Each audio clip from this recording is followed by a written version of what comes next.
South ఇండియాలోని అతి తక్కువ ధరలకి రత్నాలనందించే ఏకైక సంస్థ 6JVR.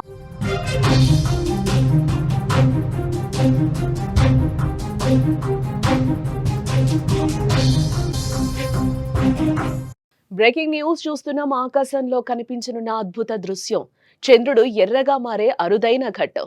దాదాపు 82 నిమిషాల పాటు బ్లడ్ మూన్ గ్రహణం రాత్రి 8:58 ప్రారంభమవుతుంది. సంపూర్ణ గ్రహణం 11 గంటలకు మొదలవుతుంది.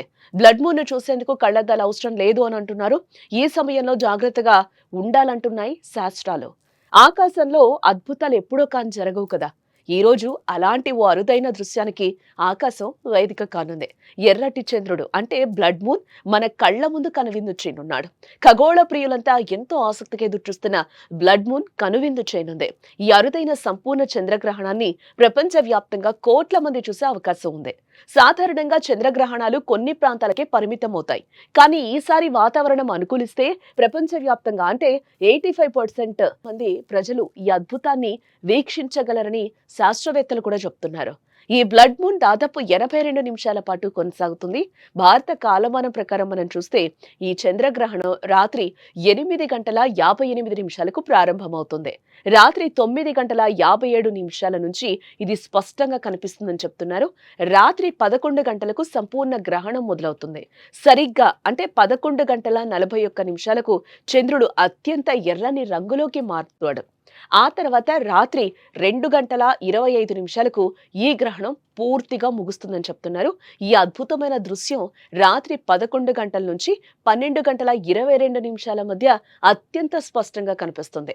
హైదరాబాద్, ముంబై, ఢిల్లీ, చెన్నై, బెంగళూరు, కోల్కతా వంటి మెట్రో నగరాల్లో కాంతి కాలుష్యం కారణంగా స్పష్టత తక్కువగా ఉండొచ్చు.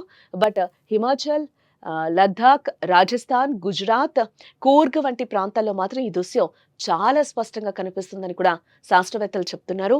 ఈ బ్లడ్ మూన్ ని చూసేందుకు ఎలాంటి ప్రత్యేకమైన అద్దాలు కానీ టెలిస్కోప్స్ కానీ అవసరం లేదు అని చెప్తున్నారు. ఇది పూర్తిగా సురక్షితమైందే. కంటితో నేరుగా చూసినా ఎలాంటి సమస్య ఉండదని చెప్తున్నారు. అలాగే మీరు మీ మొబైల్ ఫోన్ కెమెరా లేదా మంచి DSLR కెమెరాతో ఈ దృశ్యాన్ని ఫోటోలు, వీడియోలు కూడా తీసుకోవచ్చు. అలాగే ఈ బ్లడ్ మూన్ వెనుకున్న సైన్స్ చాలా ఆసక్తికరంగా ఉంటుంది.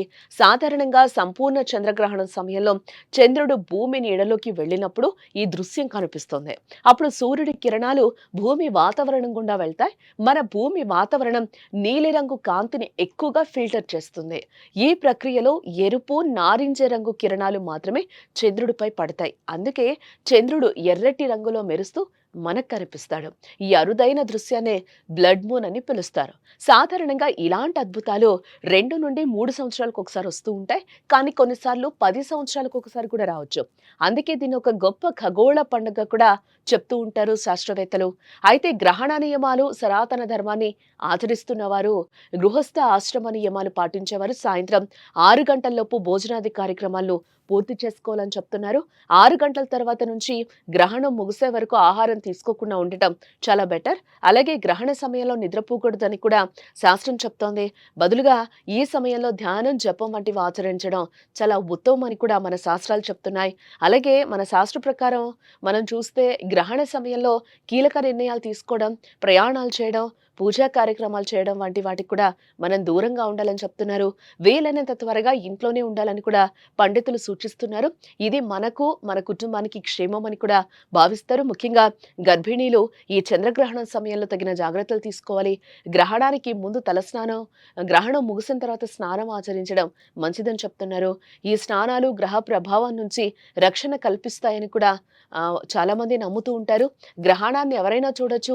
సైన్స్ ప్రకారం చంద్రగ్రహణాన్ని నేరుగా చూసినా కూడా కంటికి ఎలాంటి హాని ఉండదని కూడా చెప్తున్నారు. టెలిస్కోప్ లేదా ఎలాంటి ప్రత్యేక కళ్లద్దాలు లేకుండా కూడా దీన్ని చూడొచ్చు. అయితే సంప్రదాయ నమ్మకాల ప్రకారం గర్భిణీలు, చిన్నపిల్లలు, వృద్ధులు, అనారోగ్యంతో ఉన్నవారు గ్రహణాన్ని చూడకూడదు అని చెప్తున్నారు. ఎందుకంటే గ్రహణ సమయంలో కొన్ని అదృశ్య కిరణాలు భూమిపై పడతాయని, అవి గర్భిణీ స్త్రీలకు కావచ్చు, వారి కడుపులోని శిశువుకు హాని చేస్తాయని ఒక బలమైన నమ్మకం మన సమాజంలో కూడా ఎప్పటినుంచో ఉంది. చంద్రగ్రహణం సమయంలో గర్భిణీలు, చిన్నపిల్లలు, వృద్ధులు మరియు అనారోగ్యంతో ఉన్నవారు బయటకు వెళ్ళకూడదని కూడా తరతరాలుగా వస్తున్న ఒక నమ్మకంగా కూడా ఉంది. గ్రహణ ప్రభావం వీరిపై ప్రతికూలంగా ఉంటుందని, ముఖ్యంగా గర్భిణీలు బయట ఉంటే పుట్టబోయే పిల్లలపై ప్రభావం పడుతుందని కూడా భావిస్తూ ఉంటారు ఇంట్లో అందరూ. అలాగే పదునైన వస్తువులను వాడటం వల్ల పిల్లలకు అంగవైకల్యం వస్తుందని కూడా నమ్ముతూ ఉంటారు.